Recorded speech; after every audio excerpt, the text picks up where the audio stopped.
The problem with Shidduchim is that no one's going to help you. A man has to go out there and do it himself. I know of perfectly normal, a few guys off the top of my head, single for a while, maybe one of them still single. What was their problem? Totally normal guys, good guys also, good catches. But suddenly they have to speak face to face with a woman of the female persuasion, and suddenly they turn to jelly. They get all shy and everything, humana. They don't know what to say, they don't know how to be themselves. They're very uncomfortable, they have no confidence, and that just ruins it for them. So a lot of times I think we could solve part of the shidduch crisis just by helping people get over themselves, or just realize that just like they feel that awkward butterfly in the stomach feeling, the girls feel that just as much. Okay, once you know that you're just a person and this is the way God made it, so it'll make it a lot easier. So that was just interesting. Right. So we're at a historic level of emasculation. Okay, yeah, it's a problem. Men have to go find their manliness. This brings me to the first simon in Even Ezer.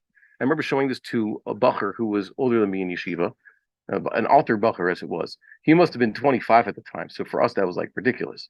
But he told me that this is what changed his whole perspective and allowed him to get beyond the, blind date after blind date, shidduchim, and not going anywhere. And finally, put an end to this. I pointed out that it says in Even Ezer, Mark 1:2, just right there, right at the beginning, about those who do not get married by the age of 20, late bachelors. This is actually not a Gemara. It's not in the Rambam. It's the Rosh, as brought by the Torah. It says that the Rosh would have based in compel. What's based in compulsion? What are the means at their disposal? Lashes and things like that. Unofficial lashes. Okay. Bachelors older than 20 to make them get married, do something about themselves. They would punish bachelors. So the shaila I had was, but there's a shidduch crisis right now. Mom is a shidduch crisis, and the girls, it's their fault, and the shadchanim, and the system, etc. The Rosh didn't believe that. The Rosh felt, whose fault is it if the guy's single? The guy's single and he's an adult. Whose fault is it? It's the bachelor's fault. And that's why the Rosh felt, at least the Rosh and the Torah and the Beis Yossi felt, that the solution is force. Okay? That's I just wanted to point that out. Why are they hitting him? He's innocent. No, you're not innocent. Whereas I heard from one pundit in America, even a loser can get a girlfriend. Okay? Everybody can. God made it that way.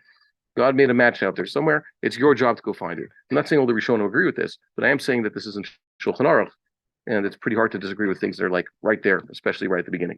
Yeah. He brings it with the mitzvah prover. You want to read it? You could do Feminism didn't exist at the time you proposed. I don't care about feminism, and it won't exist. No. I mean, that changes everything. You can read this. You can read it on the inside, right at the beginning of Even Ezer. And my point is, why would the Rosh recommend punishing such people? Because entirely in the hands of the bachelor. He read this. Yeah, you're right. It has nothing to do with the girls, not the shadchanim. Notice it doesn't punish women who are still single after a certain age. Because back then, women actually wanted to get married. Okay, well, even now, I think that people have to get over that.